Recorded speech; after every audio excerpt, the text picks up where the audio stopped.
Hi, I'm Seamless, and this is Viewer Track Reviews 2020, number 1. I'm just restarting numbering because that makes things a little bit easier. The original plan was to stream this, didn't work out. I really gotta stop trying to shoehorn things into other things before they're things. In any event, the way that this is gonna work is if you want to submit a track to be reviewed, and these potentially, the way you work is you go to the Discord that's linked in the description of this video, and there's a submission channel, and you just go in there, because the way I'm doing it now is I am while I'm doing this recording going to be just whipping through them randomly and picking random tracks. Thanks, voice. Unlike the last time, I'm not vetting tracks. I didn't vet them. I vetted them before. I would listen to them and pick the ones I thought I would want to talk about or whatever. But the whole reason I did that was to avoid being copyrighted and stricken and things like that for ad revenue sake or whatever. And I am not going to ad rev these videos. I'm just not gonna. So that means I'm just gonna take random songs, listen to them, and talk about them. So here we go. This is the first track. This is Empire by Six Sided, and we'll begin.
So far, so dope.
Well, that was really, really cool. I like That was just super duper dope. That's honestly the kind of music I like to hear, the kind of cinematic bassiness. Feels like a pretty decent, like, Trent Reznor kind of tune. And though, for that, the one thing that I think is an issue, which is, you're going to laugh when you hear me say this out loud, I think it's too bottom heavy. During moments like this, the texture and the weight that things have are important, and the way that they are now is as they should be. Like, I get that this is they need to hit that hard kind of thing, right? When you get there, though, we start to have the beginning of some problems. Although I will say, this transition, I was a fan of. Like, I almost took that to be like almost kind of an over-compressy problem, but it's almost like taking that to be the effect. Like distortion, but using compression as the effect, as opposed to distortion. Are we going to be in a future where the weird artifact of compression ends up being like the tone that we like? I don't know how I feel about that. That'd be pretty cool or not. Then the rest of it, like how heavy specifically the sub is becoming an issue with how hard your compression is, and also the speed of it all. You might be able to save how all this is up and yeah, that makes sense. If you do some release time automating, a little bit harder if you aren't already. Or if you are already, and because the idea here is that we essentially want to tune to your kick, but not tune the tones of things, but the speeds of things, so that your compression is moving at the speed of essentially where the power is. And in this track, that's like right around there. And I'll tell you what, if this did ever actually get picked to be used in like a video game or a movie, like it totally should, because it's rad. What they'll want to do is essentially just carve out this whole area, almost this hard. I turned off the EQ, so it's not actually doing anything. But the point is that amount of oppressive low-endness, it tends to interfere with everything if it's not being listened to in isolation. And that's usually not the assumption. Although, in isolation, it's totally rad. It is a bit weird, though, when we get to sections like these. I get the inspiration to want to go so hard and be that loud at the low end, but, like, if this ever felt like it wasn't correct to you, like it still felt like it just a tinge too fakey, it might just be because some things are not meant to be that clear, or like aren't that clear, and when they are used in this regard, like a string quartet, like hearing, like if I'm remembering the samples library correctly, that's not one contrabass, that's a whole section, and it's that perfect and that clear and loud, plus then, like, I guess the rest of it. Basically what I'm saying is that, like, the weight of low end is overrepresented at large, and that's creating kind of timing and weight problems in the main bits. But, like, as far as what's happening and when they happen and how they sound when they're doing it, this track rules. And is primarily just a minor nitpicking on my part. Like, that's all just, like, extra stuff, because you've just already made the cool track, right? We're just basically talking about modifying a cool track to some other kind of coolness. Okay, so let's do some other thing here. We have Edgy Cats with Delusion, I think. Or it's Delusion with Edgy Cats. I'm not 100% sure how that works out. But anyway, we're going to listen to it. Here it comes. I don't know what this is.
Okay, well, it didn't have an ending, so there's that.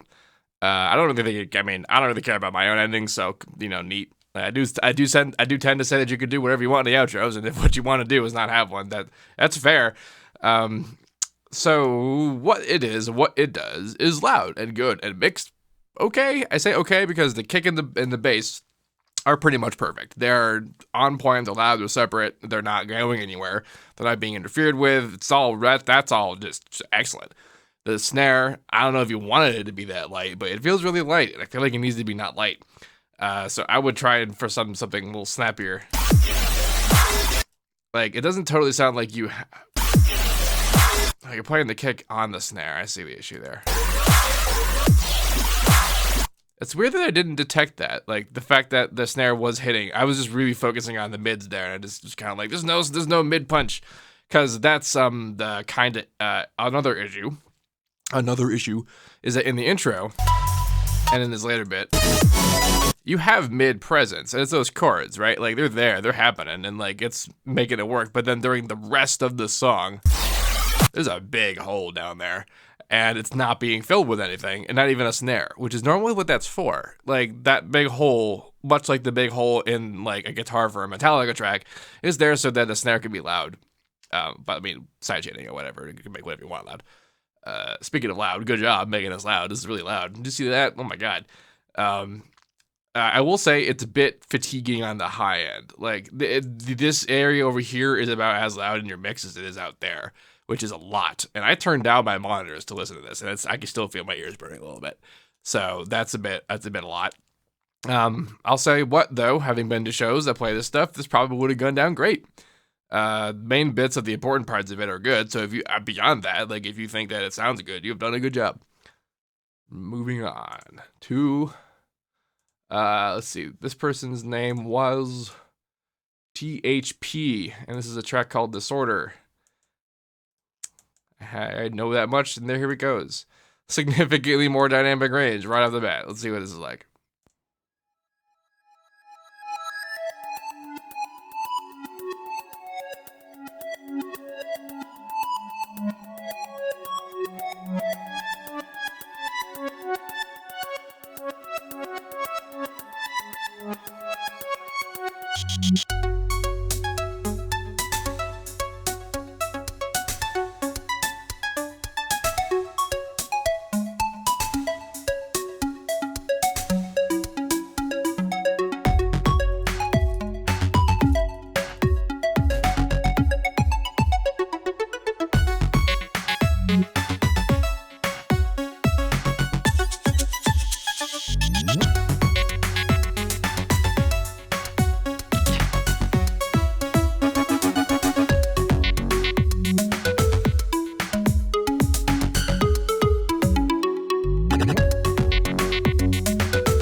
Whoop.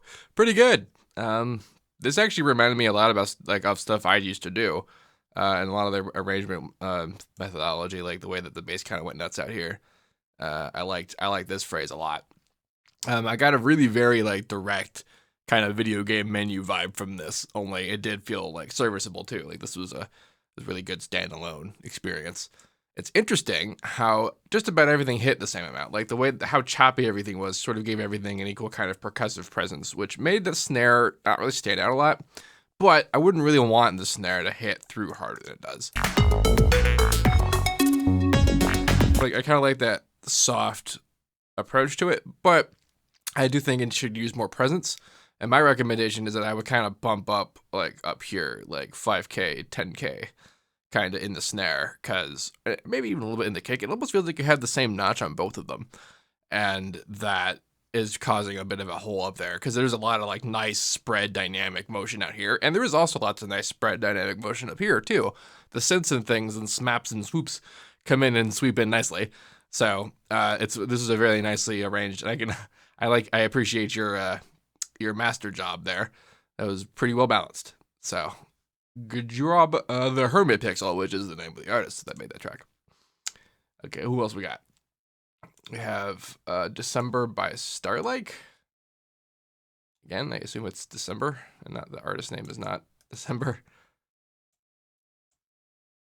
Let's see what we got.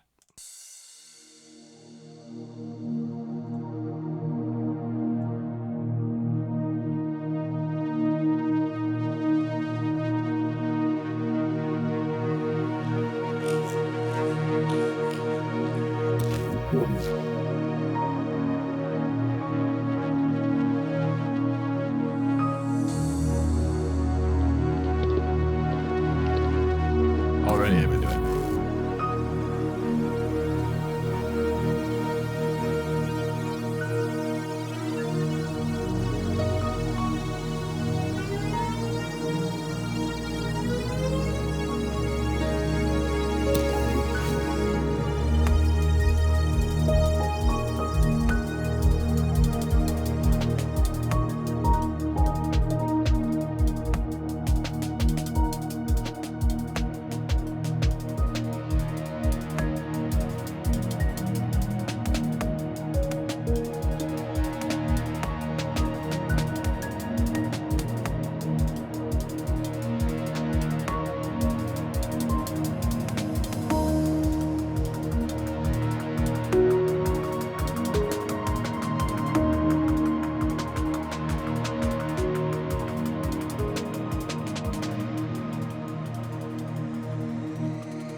Wow, that was really dope.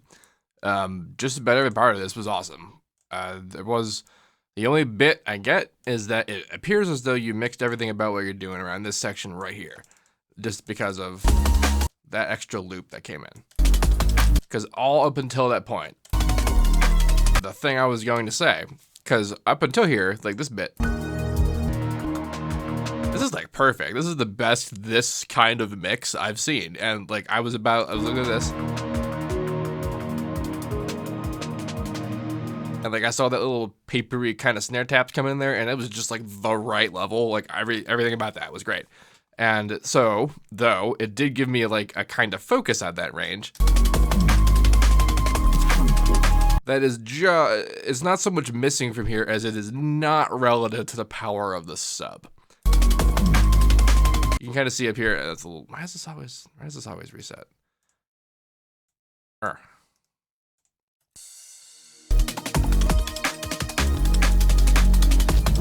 So the sub is pretty louder than all the rest of it. That's, you generally want to have that. And this is a very nicely, like, not overdone. It's nice and loud, but it's not like under loud, but it's dynamic. So this is good. This is very good. I'm entering nitpick realm here, because the thought here is that I would generally want the action in the song to be comparable to the meat of the song. The meat of it being the bass. That's what's causing the foundation of your feeling and whatnot. But if it's too loud, if it's too high pressure like that, then it creates a darker kind of angle on things, which is probably why you backed off until on the real high power, high frequency stuff. Like, because when we got here, now it's right. Look at that, right? Like now the levels are about even, like with the sub, and so that made sense. But it also made sense that you didn't want it to be like that the whole time, because it was very powerful and it would burned like that previous track. So my recommendation would be that to either just kind of just so very tinily bump up what's happening already here so that it adds up to doing that before this happens, or have basically this or something that's doing this, do that, but lower. Because you do want that, you want that progression. I liked how this progressed out. It's just that the mix didn't feel right until this happened, because it definitely felt like this was the point. And it was, well, a point well made. What I have downloaded next is Devil's Playground by Virtual Gaia. Let's see what this is. I was really glad I didn't just mute myself for the last 2 minutes while I was talking. That would have been really stupid. Okay. Here we go.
In America, we have sophisticated devils.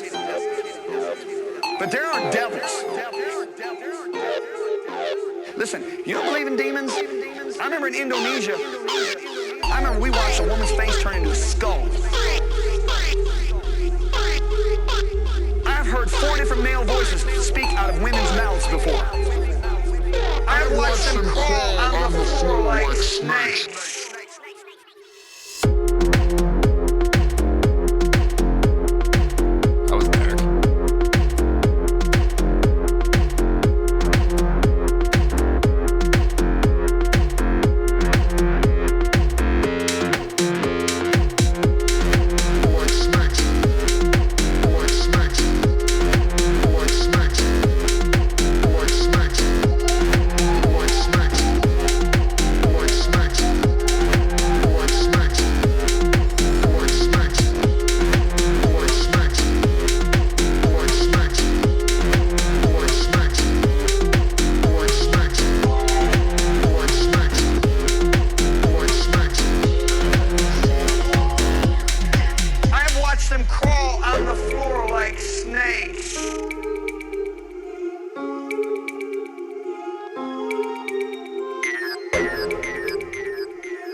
Listen, you don't believe in demons? I remember in Indonesia, we watched a woman's face turn into a skull. I've heard 4 different male voices speak out of women's mouths before. I've watched them crawl on the floor like snakes.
So that was also really, really excellent.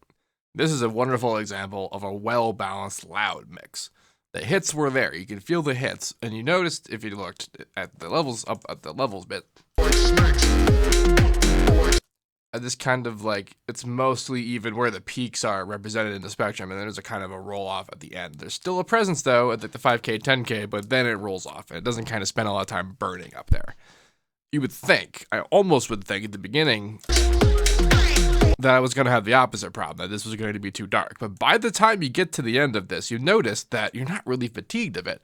And that, as well, you're also able to perceive the lighter, darker things that are in the track.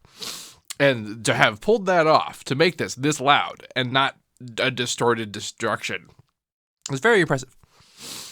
I like this is kind of a demonic darkness approach, but you know, it's called Devil's Playground. Not gonna knock a theme.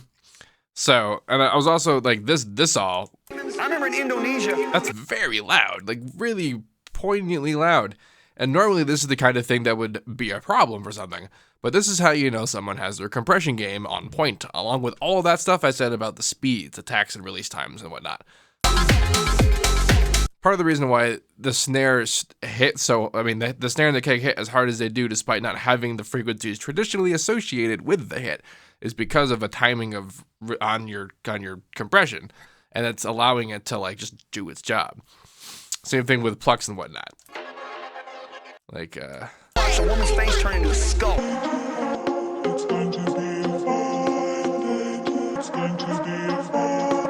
you can do pitch envelopes to snap stuff all day long, but if the thing isn't fast enough to accentuate with it to be compressed, it'll flub it or it'll distort it, and you'll lose the nature of the snap. So if you time it properly with it, then you can keep it with it and be that loud and present and cool and good and nice and together in the spectrum you put it in, because you're not creating a lot of extra distortion because it's timed properly to be within the frequency parameters. It's a lot of work to do that.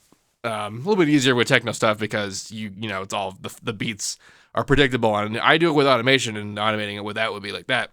It wouldn't be that much more complicated with like a drum and bass track or a dubstep track. So let's see what is next. We have Inferno with Pangaea. Let's see what we got.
So this track has class. I dig it. I dig the hell out of it.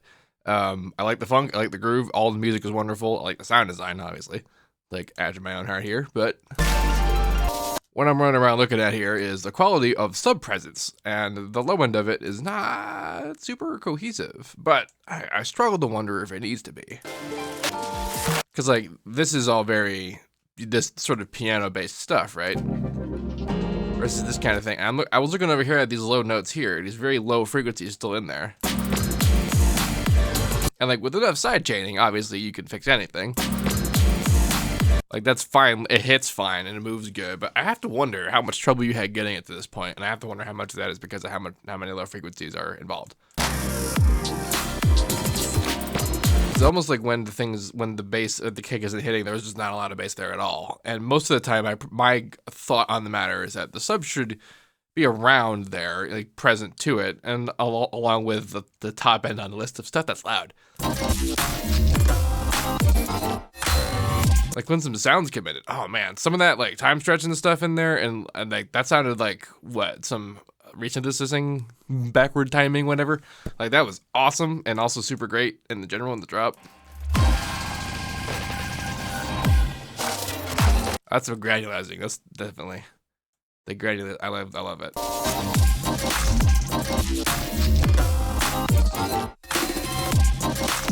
Like using it as like the rhythmic area, the lead too, and the lead element of it. I can't tell what part of the sound is part of, but like I love it. I love the process. So good job, that. I'd recommend just kind of cohesiving up. So that stuff though, like, you know, I've done a bit with the granularized sound, and it does wreck low end. What do you do about that? Do you crunch up on an EQ and compress the crap out of a multiband and just have whatever frequencies down there doing whatever and be what's happening? It's basically what's happening in here. Well, it looks like anyway. But the issue with that though is that it's not a note. The granularizing wrecks it completely. There's no followed tone. So really, we've always known the answer is to just manually make a new bass and just pick a groove on the sub and rock with it and make it as well fit with that as we can. That, like, we know that's the case, and we know it's going to be a manual event, and we know it's not going to be wonderful, but that's the price we pay for using awesome sound design techniques that are on the list of things called destructive. Anywho, this track was dope. Inferno by Pangaea. Did I download anything else? I have not. Let's go look. So what I'm doing is I have the submission channel open in the Discord. I'm literally just whipping through the scroll and picking whatever is like what shows up. And some of them are Discordy downloads. Some of them are SoundCloud links.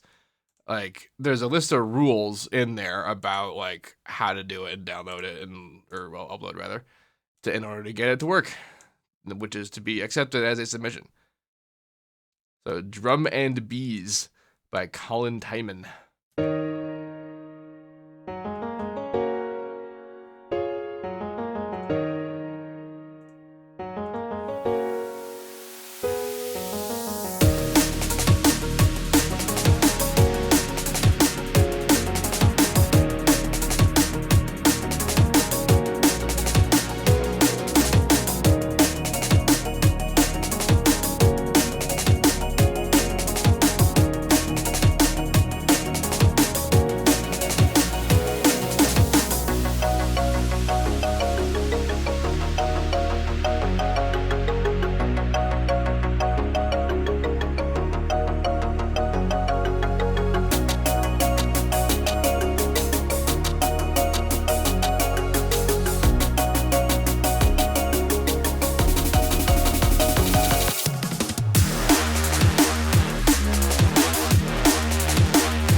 I was just double checking some things just to make sure I knew what I wanted to address. All right. So you made this part. I mean, I'm actually, I don't know how I already made any of this, but I'm just this part. And you have this mix the way that it works, and this is just excellent for this kind of thing. There's a level of a hit and amount and a level this. I would turn it down because it's an intro, but you know, otherwise feeling great. In general, good. In general, good. Cool, nice. And pretty much right when the drop happens, the problems start. And it's not technical things. Like some of the technical things have been a bit overdone in this track, because you're still using these intro drums. And like you're trying to get them to still be punchy through loud bassy stuff. And it also felt like you had a problem with the air in this track, and that your solution to the problem with the air was, instead of to make things airier, was to add more things. Because I can hear some background stuff happening in here, but they're not still filling as well as stuff does here. And this is a bit of a stereo thing, and also a bit of just a spectral presence deal. Because you have these chords that are happening in like this kind of range. And they're very big and wide, and then there's nothing that replaces them. Like width-wise. Like there's a synthy Reese action going on in there, but that's doing a big widespread, and it's not the same kind of wide as those chords, because it's not chords. And that's just doesn't tickle us the same way that it did a minute ago. And that makes us feel like something got missed, but also like we didn't really replace it with enough. And it's mostly because these drums were as hard as the drums that were happening before it, so when they came back,